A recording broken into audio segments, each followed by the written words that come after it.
America বুঝে উঠতে পারে নাই যে ইরানের আপনার যে টারশিয়ারি নেতৃত্বটা, বিশেষ করে যে একটা স্টেজ ভেঙে দিলে দ্বিতীয় স্তরের যে নেতারা, দ্বিতীয় স্তর শেষ করে দিলে তৃতীয় স্তরের নেতারা আবার তারা এইভাবে নেতৃত্ব গঠন করে ফেলে, অর্থাৎ টারশিয়ারি একটা নেতৃত্ব থাকে।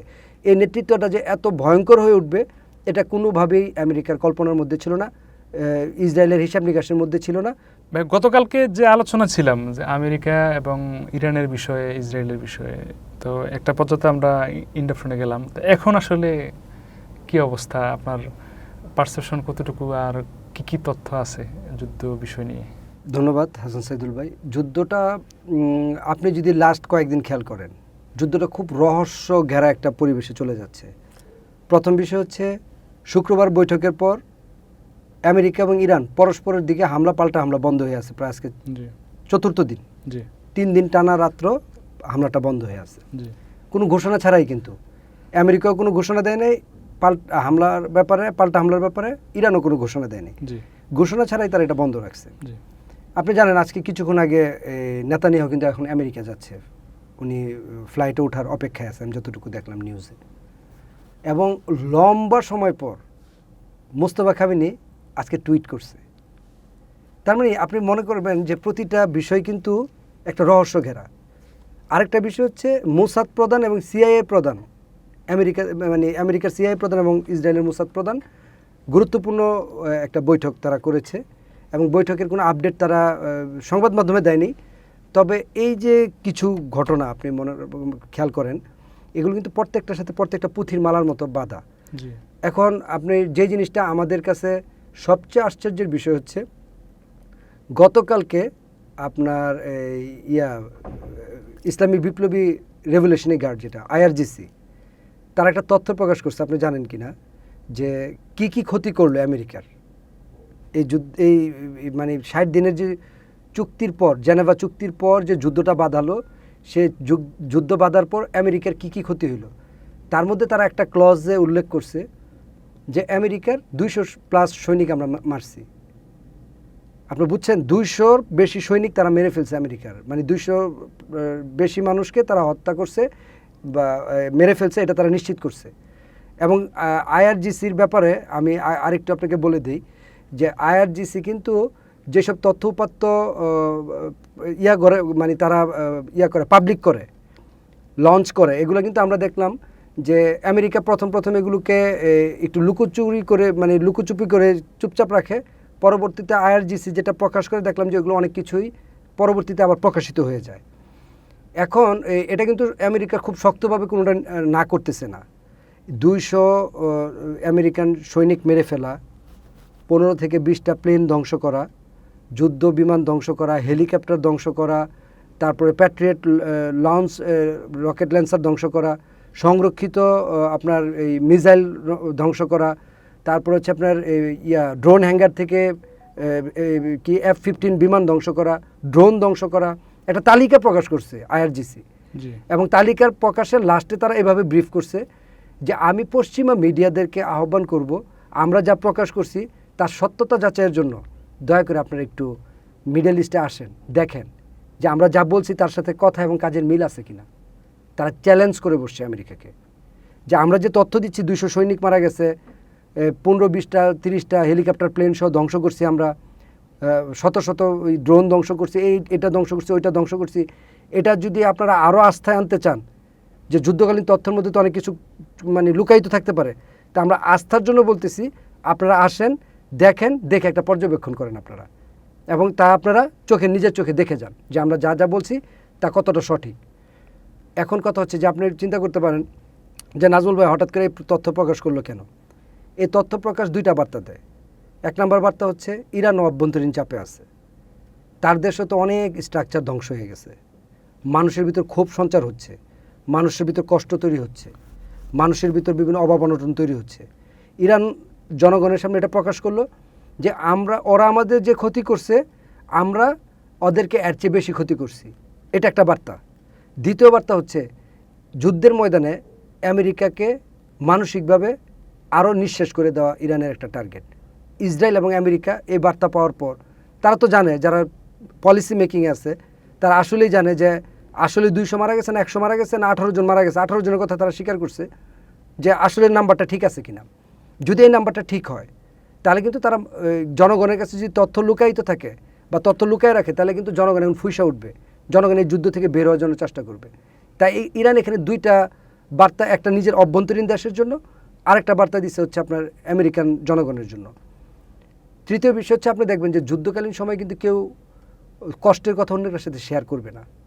ইরানরা যদি না খায় মারাও যায় এই কথা পাবলিকলি তারা বলবে না। আমেরিকান সৈন্যরাও যদি এখানে ব্যাপক কষ্টের মধ্যে থাকে আমেরিকা কিন্তু এটা পাবলিকলি বলবে না। যুদ্ধের মধ্যে তথ্য গোপন করা হচ্ছে একটা কৌশল। এখন যদি আমরা একটু ভিন্নভাবে চিন্তা করি, এই যুদ্ধে কি আমেরিকা এত চূড়ান্ত লড়াই করছে হারার জন্য? আপনার মনে হচ্ছে ইরান কি লড়াই করতেছে হারার জন্য? কেউই হারার জন্য লড়াই করতেছে না, সবাই যার যার জয়ের জন্য লড়াই করতেছে। এবং এই যে ইসরায়েলের আমেরিকার সফর, ইসরায়েলের সাথে আবার পুনরায় কোঅর্ডিনেশন তারা করতেছে, সব কিছু মিলিয়ে আপনি দেখবেন যে ইরানের বিরুদ্ধে কিন্তু এখন একটা বড় নতুন নতুন ফ্রন্ট ওপেন করে ফেলছে আমেরিকা। একটা ফ্রন্ট ওপেন করছে ইউক্রেন, কালকে আপনার ইউক্রেন ইরানের দক্ষিণে হামলা করে একজন নাবিককে মেরে ফেললো। একটা ফ্রন্ট ওপেন করছে সৌদি এবং ইয়েমেনের সাথে যুদ্ধ বেঁধায় দিছে। একটা ফ্রন্ট ওপেন করছে আপনার ব্রিটিশ যুক্তরাজ্য এখন তাদের এয়ারপোর্ট অনুমোদন দিয়ে দিছে আমেরিকার ব্যবহারের জন্য। আরেকটা ফ্রন্ট ওপেন করছে বুলগেরিয়া। আরেকটা ফ্রন্ট তারা ওপেন করতেছে ফ্রান্সের সাথে, তারা বিভিন্ন আলোচনা নেগোসিয়েশন করতেছে। অর্থাৎ ন্যাটোকে এখানে কোনোভাবে বিভিন্নভাবে ইনভলভ করার চেষ্টা করতেছে। আলটিমেটলি আমেরিকা এখান থেকে যে পরাজয় একেবারে মাথা নোয়ায় চলে যাবে বিষয়টা এরকম না।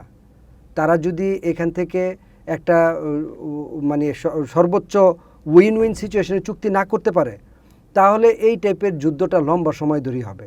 এই যে কিছুদিন যুদ্ধ হবে, কিছুদিন থামবে, কিছুদিন যুদ্ধ হবে, কিছুদিন থামবে, এটা যে একেবারে চূড়ান্তভাবে তারা ইরানের কাছে সারেন্ডার করে তাদের সকল কিছু নিয়ে তারা চলে যাবে। কারণ আপনি মনে রাখবেন ইরানের সাথে যদি তারা এখন কোনো একটা মানে সম্মানজনক চুক্তির মাধ্যমে এই যুদ্ধ শেষ করতে না পারে তাহলে আমেরিকা জানে যে আমেরিকার যে মধ্যপ্রাচ্যের যত ঘাঁটি, মধ্যপ্রাচ্যের যত বিজনেস, অস্ত্র ব্যবসা, আমেরিকার অস্তিত্ব সবই বিলীন হওয়ার পথে থাকবে। তাই আমেরিকা ব্যাপারটাকে এত সহজে ছেড়ে দিবে এটা যদি আমরা ভেবে থাকি তাহলে এটা ভুল, আমাদের একটা ভুল চিন্তা হবে। আমেরিকাও তার সর্বোচ্চ সংগ্রাম, লড়াই, আক্রমণ, কৌশল যা যা করার দরকার সবই করবে। এখন যুদ্ধটা কতটুকু লার্জ স্কেলে যাবে এটা হচ্ছে ইরান এটাকে কতটুকু ডিলিংস করতে পারতেছে এটার উপর ডিপেন্ড করবে। ইরান যদি কূটনৈতিকভাবে এবং এখন যেভাবে আমেরিকাকে তারা হামলার পর পাল্টা হামলা এটা যদি বজায় রাখতে পারে, এই তার যে শক্তিটা এখন দেখাচ্ছে এটা যদি লম্বা সময় সে টিকিয়ে রাখতে পারে তাহলে ইরানও একটা এখান থেকে পরাশক্তি হওয়ার পথে চলে যাবে। আদারওয়াইজ আপনার আমেরিকা বলেন আর ইরান বলেন দুইটা পক্ষই কিন্তু এখন একটা চূড়ান্ত পর্যায়ে চলে আসছে। ইরানে কিন্তু অভ্যন্তরীণ ব্যাপক সংকট, অর্থনৈতিক সংকটের মধ্যে আছে। শুধু অর্থনৈতিক সংকট না, তাদের ভিতরে ভিতরে জনগণের মধ্যে একটা ডিভাইডেশন আছে। এটা আমি অনেক আগে একটা অনুষ্ঠানে আপনার বলছি। আমেরিকাও একটা চরম অর্থনৈতিক সংকট বলেন, সৈন্য সংকটে বলেন, ইমেজ সংকট বলেন, এবং তাদের যে একটা সুপার পাওয়ার একটা ছিল যে তারা পৃথিবীর 1 নাম্বার, সব কিছু একটা বড় সংকটে পড়ে গেছে। দুই সংকটের মাঝখানে তারা দুই পক্ষই চাচ্ছে একটা সম্মানজনক সমাধান।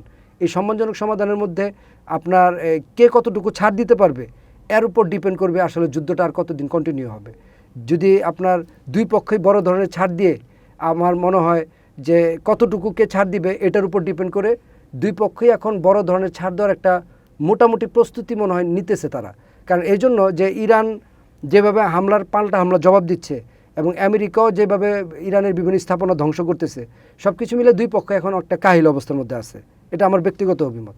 তাই আশা করা যায় যে তাদের মধ্যে হয়তোবা একটা বড় ধরনের ছাড়টার দিয়ে একটা চুক্তি হওয়ার সম্ভাবনা একেবারে উড়াই দেওয়া যায় না, এবং এটা একটা হওয়ার সম্ভাবনা আছে বলে মনে করি। কিন্তু একটা প্রশ্ন হচ্ছে নাজমুল ভাই, আপনি তো দীর্ঘদিন এটা নিয়ে আলোচনা করতেছেন, কিন্তু আমার কাছে এই প্রশ্নটা যুক্তিপূর্ণ হবে কিনা যদি করি আপনাকে, সেটা হচ্ছে এই যুদ্ধটা কি আসলে কি এটা সুয়োগ কিনা, যে ভিতরে ভিতরে তারা ঠিকই চুক্তি করে ফেলছে কিন্তু ইরান এবং আমেরিকা পৃথিবীকে দেখাতে চাচ্ছে যে তারা টেনশনে আছে, টেনশন করছে, কিন্তু ভিতরে ভিতরে চুক্তি হয়ে গেছে। কারণ অত্যাশ্চর্য বিষয় হচ্ছে যে যেই পাকিস্তানকে একঘরে করে ফেলছে পৃথিবী থেকে আমেরিকা, সেই পাকিস্তানকে তারা ঘটক হিসেবে মধ্যস্থতা অবলম্বনের জন্য ব্যবহার করছে। কি মনে করেন? ধন্যবাদ হাসান সাইদুল ভাই। আমি একটা কথা আপনার অনুষ্ঠানে সবসময় বলি যে আন্তর্জাতিক সম্পর্কে চিরস্থায়ী শত্রু, চিরস্থায়ী বন্ধু বলতে কোনো শব্দ নাই।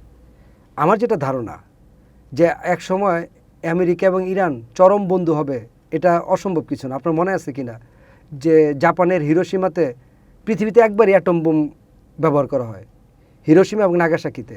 লিটল ম্যান অ্যান্ড ফ্যাট বয় নামে যে দুইটা পারমাণবিক বোমা ব্যবহার করা হয়। তার মানে জাপানের 1 নম্বর শত্রু হওয়ার কথা ছিল কে তাহলে? আমেরিকা। অথচ দেখেন এখন কিন্তু আমেরিকার যদি মিত্রদের তালিকা করেন তাহলে জাপান হচ্ছে আমেরিকার 1, 2, 3-এর মধ্যে একটা পরম মিত্র, অর্থাৎ আমেরিকার সবচেয়ে বড় বন্ধু জাপান। অথচ আমেরিকা জাপানের সম্পর্কটা ওই সময় কেমন ছিল?